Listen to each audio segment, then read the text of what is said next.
Yes. Cool. Now from Atlanta News First Plus, this is Sports Tonight.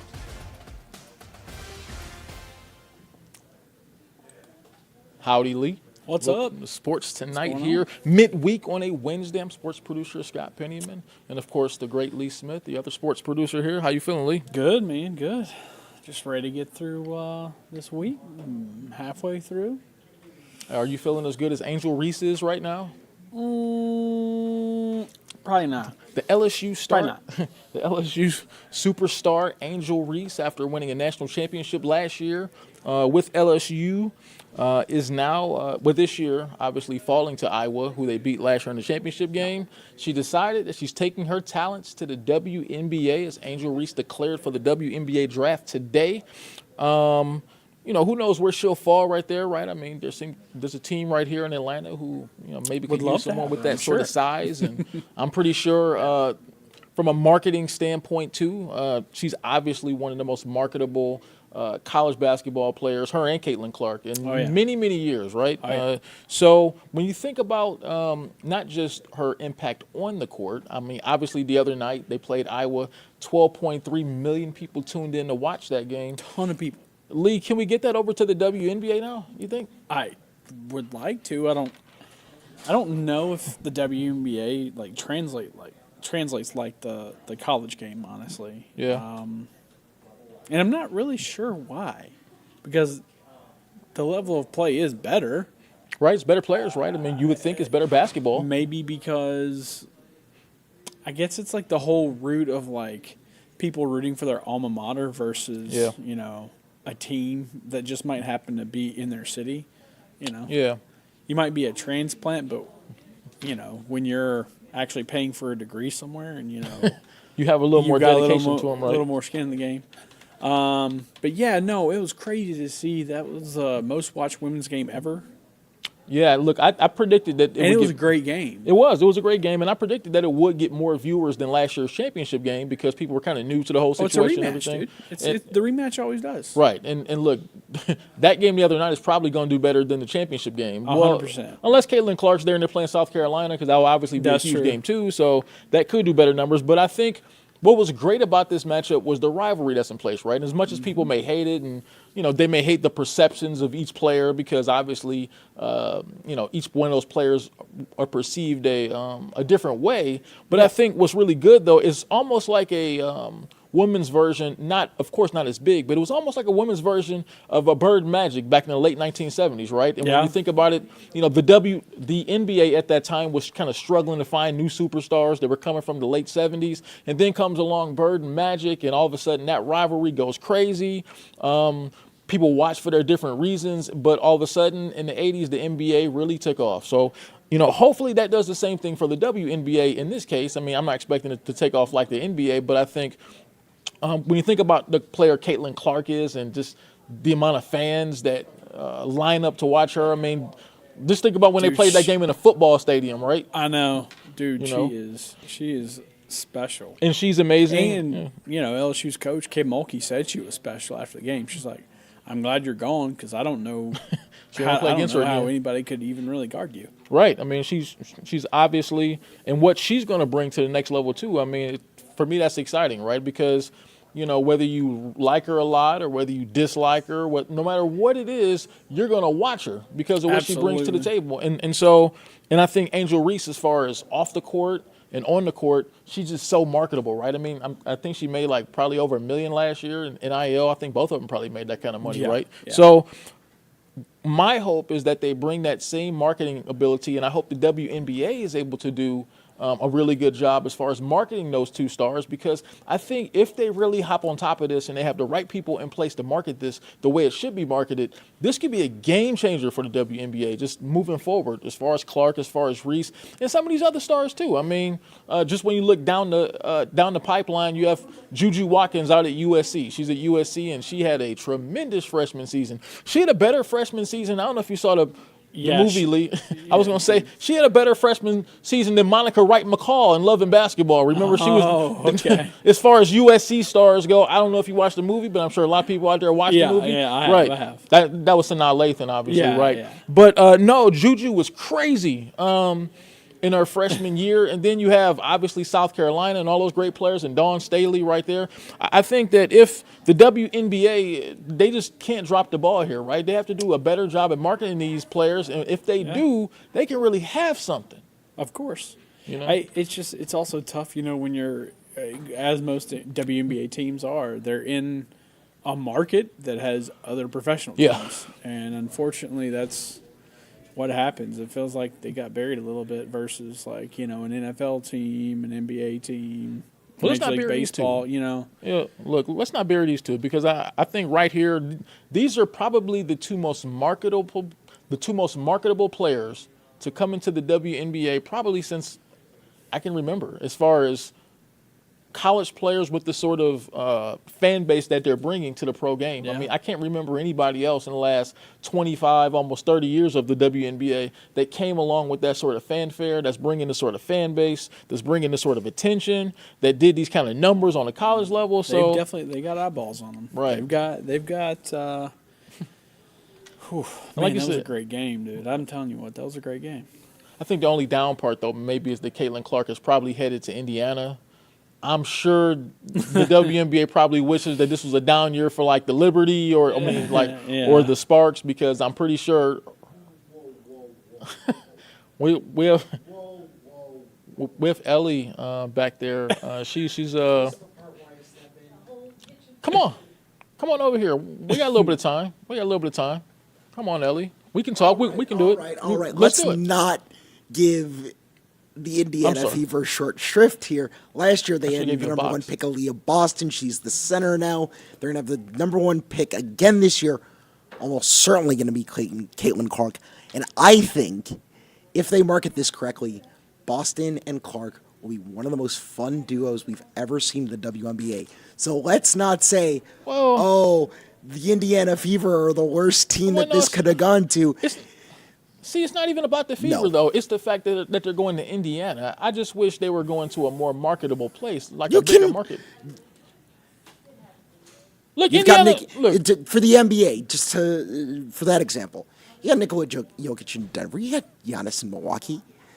It doesn't matter the size of the market if you market them correctly. I think you have great players in those markets, and I think those are great players. I just wonder about the marketability because, I don't think we see Jokic in a whole lot of commercials. Maybe Giannis a little bit. He kind of has a fun personality. But I just think that – and look, I love seeing great players in smaller markets. But for where the WNBA is at right now and for what they need, I just kind of wish these guys were maybe going to a little bit – look, if the Dream have a chance to pick up Angel Reese, look, that's great, right? She'll be in Atlanta. Atlanta's a big market. I think that'd be a really good place for her to go. Caitlin Clark, look, people are going to come to watch her. And I guess there's some pretty no matter where she goes, she's going to get eyeballs. Right. And look, I guess both of them. Right. And that's close proximity to Iowa, right? So, I guess it's not too far, so it's not too bad. A lot of those guys from Iowa are going to come over and watch Caitlin Clark play this summer. So, I guess from that standpoint, Ellie is correct. That's a pretty good place for her to go.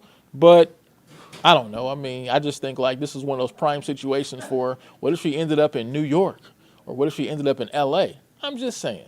I'm just saying. All right, so not Indiana. Let's talk about some men's hoops. UGA's NIT ride came to a crashing end as they got I guess no better way to say this. They got whooped. A little bit, Seton Hall, 84-67. Seton Hall, look, they have a pretty good, they had a pretty solid record, right? They were kind of a bubble borderline. Yeah, 24. I think they were 24-17, if I'm correct. Yeah, so that was a team that could have easily went to the NCAA tournament, if some things would have went their way. So I guess nevertheless, though, not a bad ride in the NIT for the UGA Dogs, right? No, they got a win over Wake Forest, which I believe at home. I think that was the only loss they had all year at home. Yeah. And then they turn around the next week, go beat Ohio State at Ohio State. You have to bring that up. That's pretty. I mean, that's honestly probably their two most impressive back-to-back wins all year. Yeah, all year. Look, so you know they were peaking at the right time. They just didn't have enough last night to get through Seton Hall, which probably should have been a tournament team, like you said. So it makes sense that they had a decent little run. 2018 is their final on the year. Yeah. But yeah, after the game, Mike White said he didn't really. He was kind of frustrated on how it ended. He felt like they could have played better, and they got out rebounded a lot, and they weren't quite making shots. And they were down 18-3 at one point. That's not good. So you're not really going to overcome that. Yeah. So I'll tell you what. They spoke after the game, obviously, about their season coming to I don't want to say crashing in, right? So no, it wasn't a crashing in. I still think it ended on a positive note for them. For sure. Even though they lost, but right. They could have gave up a month ago and just been done with the season. So it's better than that alternative. I'll tell you what, let's check them out from last night, see what they had to say about their season coming to an end. But like you said, it wasn't all bad. There's some things to take away from this. Seton Hall, of course, and got respect for their program. We wish them all the success in the world here in their last one. Ought to be a great game. Look forward to watching it. We wish we were there. Obviously, tonight was a microcosm of really this entire season with this team, in that we showed a lot of resiliency, of course. Really struggled to find a way to convert from 2, from 3. Credit Seton Hall's defense, of course. Their physicality, their wall-ups, their gap discipline, enforcing a lot of kicks.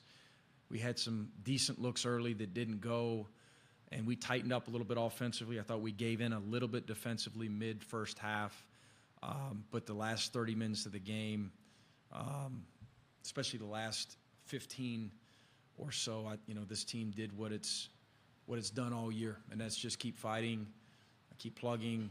We got some guys banged up, of course. We've had some games where we've had some leads that we didn't quite hold on to, and then we've won some games where we came from behind with some significant deficits. These guys enjoy playing with one another. It was an emotional locker room. These guys accomplished a lot. Getting to the NIT Final Four, it's an honor to be a part of this this tournament, and to get to 20, of course, to play our best basketball down the stretch, all positives. It's been an honor working with these young men. Silas had a big-time freshman year, of course, and then R.J. Sunahara, Russell Chua, and Noah Thomas, and to my right. We wish these guys the best. They were awesome to work with all year. Noah's a great young man, and had a big season for us. Okay, we're going to start off Zoom with Jordan Hill. Yeah, question for Silas. Now that your freshman season's over, looking back on it, just what was that experience like, and just what's your mindset going into your first off season as a college player? My first season, I feel like it was a lot of adversity at times. Just with the team and us figuring out how to play with one another. A lot of new faces coming in. I mean, honestly, I was kind of quiet, just learning from the older guys, and then guys got on me I needed to use my voice, because if I wanted to be one of the leaders on the team, guys listen to me, I got to start voicing what I wanted to be seen. So, I mean, honestly, I feel like I had a great freshman year, confidence. Even Noah to my left, I was picking his ear every day. He was leading me. I mean, I feel like I had a great freshman year, just thanks to everybody that I was around. And just going into the off season, I just want to work. Just get better at my game every day, day in and day out. I always try to figure out what I can get better at every day, and then just figuring out what's next for my team and I. I think all 4 teams that were here could potentially have done damage in the NCAA tournament. Honestly, the way that we've played, again, we just won at Ohio State and at Wake in back-to-back games. If we played it that well tonight, potentially we're going on to the championship game. Not to take anything, Seton Hall just beat us by, 17 points. I mean, they were better than us tonight, of course. They've had a great year, and they had a strong argument.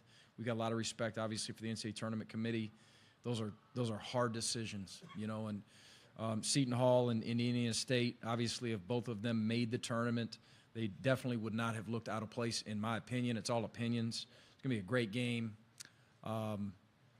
Both of those programs showed up tonight and took advantage of a great opportunity. Ought to be a great crowd. In Game 1, the atmosphere out there was fantastic.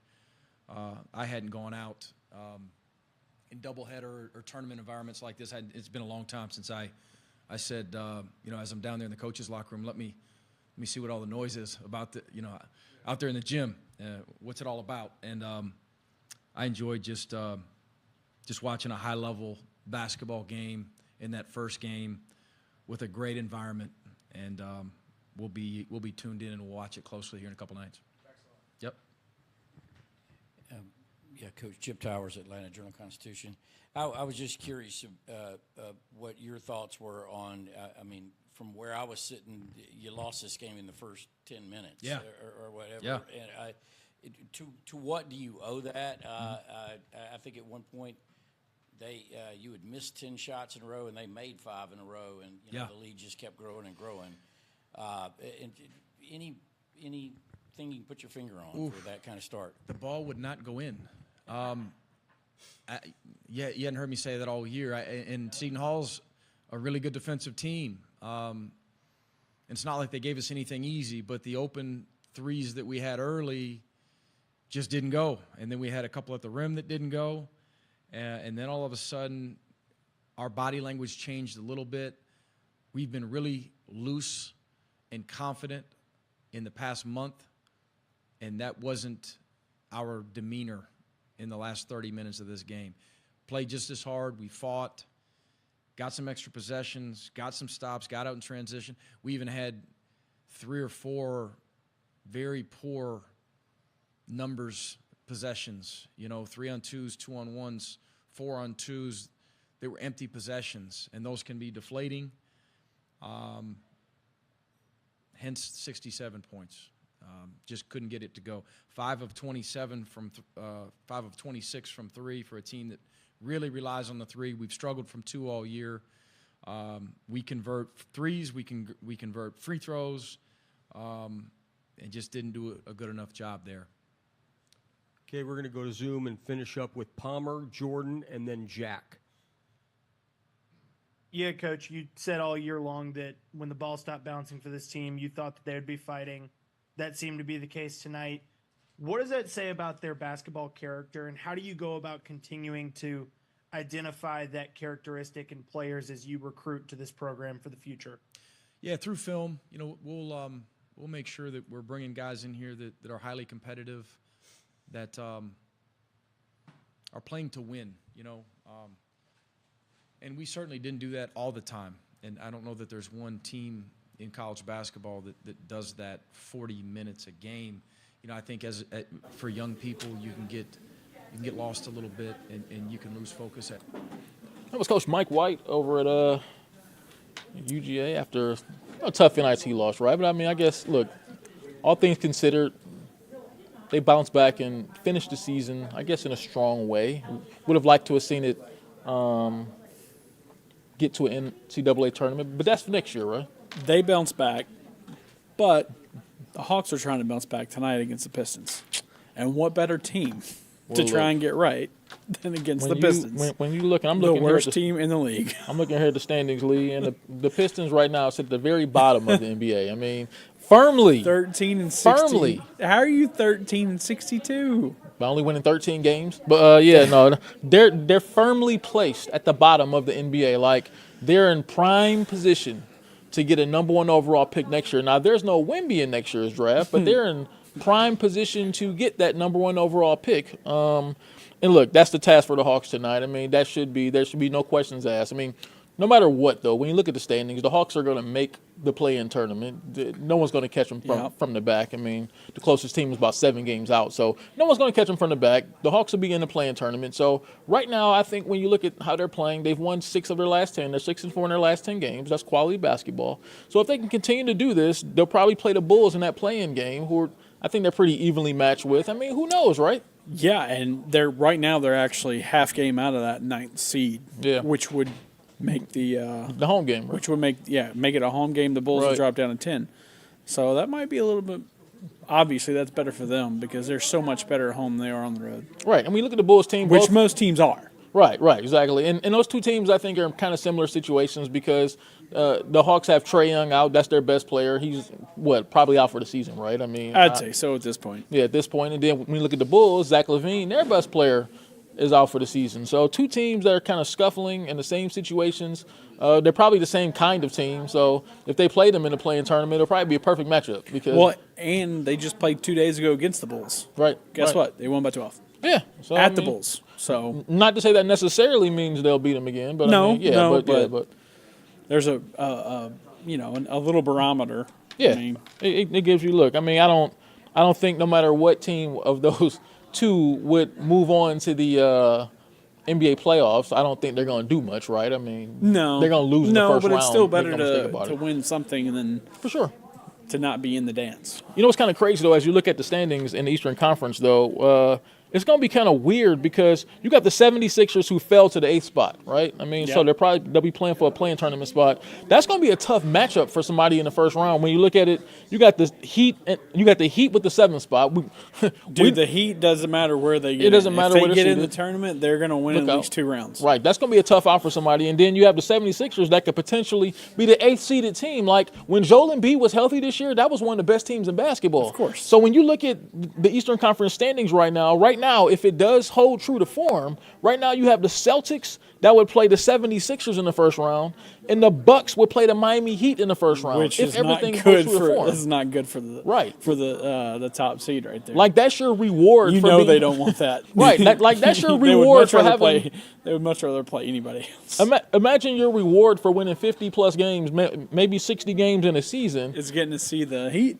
Heat or the 76ers in round 1. That's not really what you bargained for, right? Especially if, Embiid can stay healthy. Look, I'm cool because my Cleveland Cavaliers are in the 3rd spot right now. So if everything holds true to form, I'm fine with them playing the Pacers. Let's do it. I'm all good with it. So let's talk about some Atlanta United, right? All right. You did make it out there, right? Didn't you, for Atlanta United? Yeah, we were out there yesterday, right. And they've got pretty good reviews when they play at home. Man, they're almost unstoppable. Like it's crazy. I've never seen anything like it. Well, I'll tell you what. Go ahead. No, I was gonna say, look, let's go out there and see what they're talking about. Is there, like you said, they're you said when they're at home, right? That's that home cooking, right? Yeah, cooking. That home cooking. They're playing pretty well. So let's hear from them and see their take on things so far.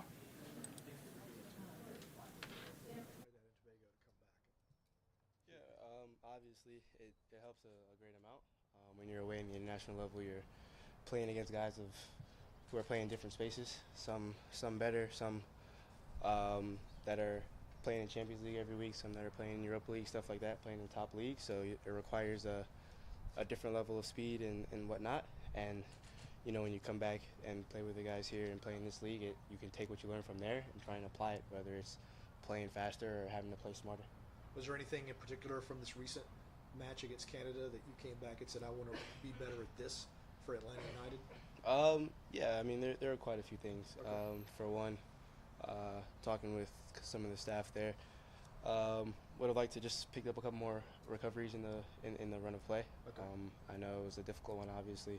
We defended quite a bit, but still trying to make an impact any way possible. And also, too, I think one thing that's been on my mind for a lot is just production in the final third, whether it be goals or assists. That's a big one that I want to try and get this season. And I think that's one I've been talking with the staff here that I'm working on after training and whatnot to try and increase that production in that area. And last one for me, on Sunday, you came in with a 1-0 lead to protect. I'm curious, does that give you more confidence when the coach is bringing you in? And I know you'll score like within a second of you coming on the field. I'm going to give you credit for that in the story. Yeah, I appreciate it. But does that give you more confidence? Yeah, definitely. I think 1-0 leads, 2-0 leads, those are the worst ones to come into. You hear your name and you're happy, then you're like, oh crap, I gotta go defend a 1-0 lead for 30 minutes. But no, I think we have a great group of guys that made it easy for me to come into the game. And I think the biggest thing is just everybody knowing what their role is in the team, so that when I'm able to come into those games, the coaches trusting me and my teammates trusting me as well, to know that when I come in, I'm going to do the best that I can to help secure the 3 points and, do the best I can to try and extend the lead. What's it been like for you having new defenders back there behind you, a new midfield core essentially? What's it been like in terms of your kind of growth process? Oh, it's been good. Derek's been a pain, but for the most part, everybody's been fun to play with. When the second Bartek came in, the relationship with us in the midfield, Dax as well, we got along very well. And all jokes aside, Derek's been somebody who's been vocal in the back, which helps guys like me in front of them, and Stian as well. We're always talking with each other, and we're always trying to improve. And in training, you're playing with a different set of midfielders, different set of defenders, so you get to know what everybody's capable of, so that when the game comes on the weekend, everybody's kind of just flowing. And so you have a new group of midfielders. You're going up to New York, where it's going to be a much smaller pitch. What is that like? What is that challenge like, just playing in such tight spaces? Biggest thing for us, it's been talked about a lot since the beginning of the season, is just adapting. And we're a team that likes to put the ball down and move it around and be quick from back to front. And it may change the way that we have to play at this side of the pitch, and we're ready for that. But at the end of the day, we're going to try and do what we work on during the week since the start of the season. And at the end of the day, our goal is to get 3 points, and not every 3 points we're going to get this season is going to be pretty. Not all of them are going to be the way we want it to be. But at the end of the day, I think just getting the results that we want is the biggest focus. What's the hardest thing when you come into games like Sunday? It's 1-0 and it's kind of stretched, a little frantic at times. What's the hardest thing when you enter the game to get settled? I think he joked about earlier, you came and we scored in a second. That's, I'll take the praise for that one, I guess. I don't know. But at the same time, too, you want to make sure that you catch up to speed as quickly as possible, because obviously those guys have been playing for 60 minutes in that last case, and the level of the game's at a certain speed already. And you want to try and pick up as quickly as possible, hopefully as soon as you enter the game, because you don't want to make mistakes trying to catch up to the level of speed. You want to be up to speed already, so that when you're into the game, when you're playing, everything is kind of just natural for you. Do you feel kind of like settled and into the flow when you get stuck into a tackle, or is it more about passes and developing a rhythm? Yeah, for me, it's trying to connect the first pass. I think for me, look back to the last game, a couple uncharacteristic mistakes for me in the build. One that I'm not going to harp on too much, but at the same time, too, you don't want it to happen. But I think as it started to go on, I tried to get into the game a little bit more with connecting those passes, and from then just got a little bit more comfortable into the game, because once I'm able to be good on the ball, I think for me as a player individually, it helps me to harp better on those other areas of the game. Improve my defensive side. But yeah, I mean, we look over the games. I have review all my duels and stuff. So I make sure that I'm learning off the field, and it's helping me on the field too. All right, Cooley. Always good to hear from the Five Stripes. They got Toronto coming up, right? They do. Okay, so cool. No, NYCFC. NYCFC. I'm sorry. NYCFC. Saturday, 7:30. Nice. In Mercedes-Benz. Hey, well, they don't lose there, right? They don't. Hey, look, what's on your mind real quick, and I'll start what's on your mind with the Houston Texans look like they're going all in on the 2024 season, where C.J. Stroud had the big rookie year. They traded for Stephon Diggs today from the Buffalo Bills, so Stephon Diggs on the move again. They got a lot going on. Going to be a new target for C.J. Stroud. The Houston Texans are kind of in that great area right now where they have a really good young quarterback on a rookie contract. That's the spot where you can go all in. I mean, they picked up Joe Mixon from the Bengals. Now you add Stephon Diggs, all kind of weapons around C.J. Stroud. They look very primed as anybody for a possible Super Bowl run, and they're doing it in a perfect spot right now financially. Yep. What's on your mind? Alabama, this is my first time getting back on here after they advanced to the Final Four. Congratulations. First time ever. All right. They're going to beat UConn. They're beating Purdue. They're going to be the first team to ever beat 3 number 1 seeds in the same tournament. So isn't it kind of crazy, if I'm not mistaken, so both UConn has both their men's and women's in the tournament. Same thing with NC Final State, Four, right? yeah. In the Final Four, both in NC State. That's kind of crazy. So there should be a wild weekend when it comes to the Final Four on both sides. Look, that's been Sports Tonight here on a Wednesday. Lee, always great to talk some sports with you. Yep. Let's get up out of here. See you tomorrow.